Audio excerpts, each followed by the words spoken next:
आज है 6 सितंबर 2021, मंडे का डे है। अगर आपने मेरा चैनल सब्सक्राइब नहीं किया है तो स्टॉक मार्केट की जेन्युइन इन्फॉर्मेशन पाने के लिए मेरे चैनल को सब्सक्राइब कीजिए। गरवारे टेक्निकल फाइबर्स के बारे में बात करेंगे। लॉन्ग टर्म इन्वेस्टमेंट के लिए काफ़ी बेहतरीन स्टॉक है और मेरा यह मानना है कि ऐसे स्टॉक हमारे पोर्टफोलियो में होने ही चाहिए। इस स्टॉक ने अब तक इन्वेस्टर्स को बहुत अच्छी वेल्थ बना के दी है और मेरा यह मानना है कि जितनी लंबी दूरी तक इस स्टॉक को हम होल्ड करके रखेंगे उतना ही अच्छा रिटर्न ये स्टॉक देगा। फिलहाल आज के दिन में ये स्टॉक ने अब तक 0.33% का रिटर्न दिया है। पिछले 5 दिन में इस स्टॉक ने 4.79% का रिटर्न दिया। पिछले एक महीने में इस स्टॉक ने 6.98% का नेगेटिव रिटर्न दिया। पिछले 6 महीने में इस स्टॉक ने 26.44% का रिटर्न दिया। ईयर टू डेट मतलब कि 1 जनवरी 2021 से अब तक इस स्टॉक ने 42.68% का रिटर्न दिया। पिछले एक साल में इस स्टॉक ने 68.34% का रिटर्न दिया। पिछले 5 साल में इस स्टॉक ने 529.90% का रिटर्न दिया।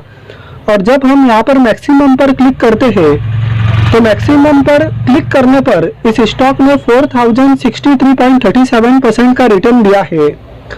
तो जितनी लंबी दूरी तक हम इस स्टॉक में निवेशित बने रहे उतना ही अच्छा इस स्टॉक ने रिटर्न दिया है। और मेरा यह मानना है कि जितनी लंबी दूरी तक इस स्टॉक में निवेशित बने रहेंगे उतना ही अच्छा रिटर्न यह स्टॉक देगा। Total reserves and surplus 820.74 crore, पहले 627 करोड़ था, उसके बाद में 751 करोड़ और अब 820 करोड़। तो पहले के कंपेयर में टोटल रिजर्व्स एंड सरप्लस में अच्छी जंप है। लॉन्ग टर्म बोरोइंग्स यहाँ पर कुछ भी नहीं है। शॉर्ट टर्म बोरोइंग्स 96.92 करोड़ है। तो शॉर्ट टर्म बोरोइंग्स तो फ्लक्चुएट मैनर में रहती है। Cash and cash equivalence 54.65 crore, पहले 11.15 करोड़ था, उसके बाद में 26.55 करोड़ और अब 54.65 करोड़। तो पहले के कंपेयर में कैश एंड कैश इक्विवेलेंस में भी बहुत अच्छी जंप है। Total assets 1322.95 crore. तो टोटल असेट्स में भी पहले के कंपेयर में बहुत अच्छी जंप है।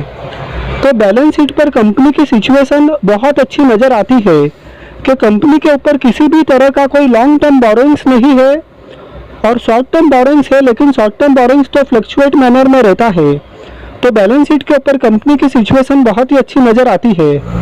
मार्च 2017 में इसका सेल्स था 846 करोड़, मार्च 2018 में 885 करोड़, मार्च 2019 में 1018 करोड़, मार्च 2020 में 945 करोड़ और मार्च 2021 में 1017 करोड़। तो सेल्स यहाँ पर इंक्रीज होते गया। जो इसका ऑपरेटिंग प्रॉफिट है मार्च 2018 में 161 करोड़, मार्च 2019 में 192 करोड़, मार्च 2020 में 178 करोड़, मार्च 2021 में 199 करोड़। तो इसका ऑपरेटिंग प्रॉफिट भी इंक्रीज होते गया। जो नेट प्रॉफिट है वो मार्च 2018 में 105 करोड़, मार्च 2019 में 126 करोड़, मार्च 2020 में 178 करोड़ और मार्च 2021 में 155 करोड़।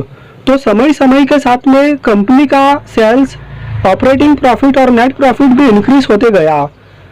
कंपनी कितनी भी अच्छी क्यों ना हो, कभी किसी साल प्रीवियस ईयर के कंपेयर में गिरावट आ भी सकती है, लेकिन हमको ओवरऑल देखना चाहिए। तो ओवरऑल कंपनी के सेल्स, ऑपरेटिंग प्रॉफिट और नेट प्रॉफिट में काफ़ी अच्छी जंप रही। प्रोमोटर्स के पास में 52.62% का स्टेक है, एफआईआईस के पास में 8.94% का स्टेक है, डीआईआईस के पास में 3.25% का स्टेक है, जबकि पब्लिक के पास में 35.19% का स्टेक है। तो बहुत ही अच्छा शेयर होल्डिंग पैटर्न इस कंपनी का है।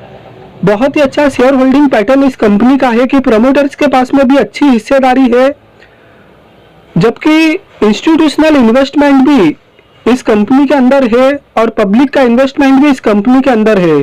तो बहुत ही बैलेंस्ड शेयर होल्डिंग पैटर्न इस कंपनी का नज़र आता है। इस स्टॉक का मार्केट कैप 6,738 करोड़ है, तो एक स्मॉल कैप की कंपनी हुई। प्राइस टू अर्निंग रेशियो 40.20 का है। बुक वैल्यू 408 है। डिविडेंड यील्ड 0.08 है। रिटर्न ऑन कैपिटल एम्प्लॉयड 23% का है। जब हम profit before interest and taxes को डिवाइड करते हैं टोटल कैपिटल एम्प्लॉयड से, तो रिटर्न ऑन कैपिटल एम्प्लॉयड निकल कर आता है। तो 23% का रिटर्न ऑन कैपिटल एम्प्लॉयड बहुत ही अच्छा माना जाता है। रिटर्न ऑन इक्विटी 18.70% है, जो कि बहुत अच्छा माना जाता है।